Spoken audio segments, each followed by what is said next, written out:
The year was 1901, and the world was teetering on the edge of change. Industrial progress clashed with old-world tactics, and warfare was evolving. Nations fought for power, land, and survival. Along the remote border of two rival nations, Iron Ridge stood as a testament to strategic necessity. The ridge, a natural fortress of steep cliffs and dense forests, housed a small but crucial outpost. Whoever controlled it held the key to the region. Captain Elias Turner, a hardened veteran of past conflicts, stood on the edge of the ridge, his breath forming mist in the frigid air. His battalion, only 300 men, had been ordered to hold the position against an advancing force nearly 5 times their size. Reinforcements were days away, and winter's icy grip made retreat impossible. The men had little choice: stand and fight or perish. The storm approaches.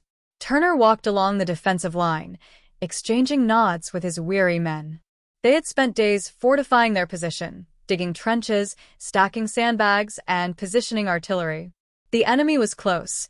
Scouts had reported movement in the forests below. "Captain, they're coming," Lieutenant James Corbin, his second-in-command, said as he approached. Turner turned, his icy blue eyes locking onto Corbin's. "How long?" "An hour, maybe less. Their numbers are overwhelming."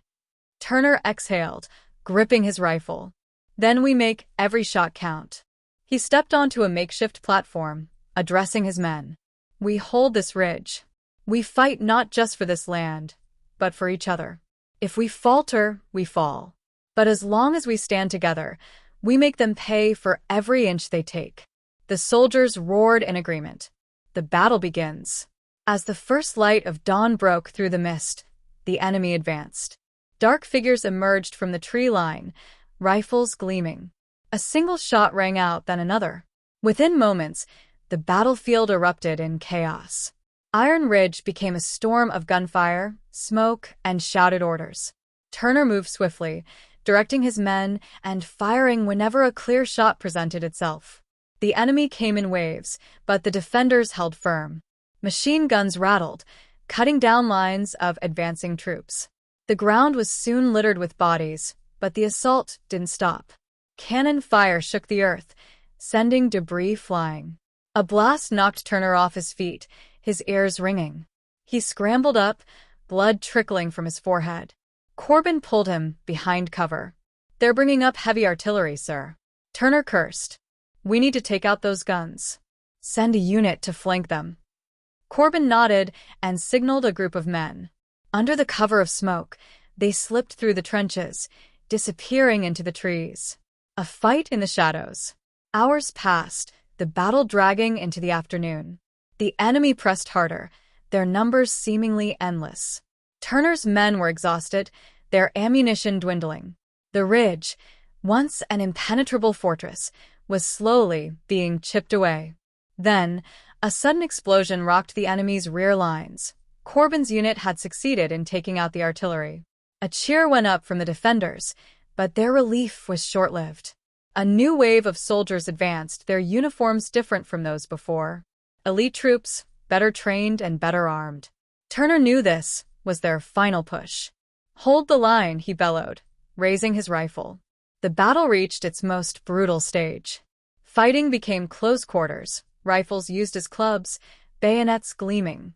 Turner found himself locked in combat with an enemy officer, the two grappling in the snow. A well-placed strike with his knife ended the struggle, but his strength was waning. The final hour. As dusk approached, only a handful of Turner's men remained. The enemy, too, had suffered heavy losses, but they had the numbers to push forward. "Sir," Corbin panted, wounded but still standing. "We can't hold much longer." Turner looked around. The ridge was barely recognizable, the ground soaked with blood, bodies everywhere. He clenched his fists. "Then we fight to the last." The enemy charged one final time. Turner raised his pistol, firing until he had nothing left. He felt a sharp pain in his side. He had been hit. His vision blurred, but he saw Corbin and the remaining soldiers still fighting. Then, just as the darkness threatened to take him, the distant sound of bugles echoed through the valley. Reinforcements. The enemy hesitated, then began to fall back. The ridge had held. Aftermath. Turner awoke days later in a field hospital. Corbin sat beside him, his arm bandaged. "We did it, sir. Iron Ridge is ours." Turner exhaled, his body aching. At what cost? Corbin's expression darkened. "Too many lost. But they'll be remembered." Turner nodded, staring at the ceiling. The battle was over, but the ghosts of Iron Ridge would never leave him. War had changed the world, and the men who survived it would never be the same.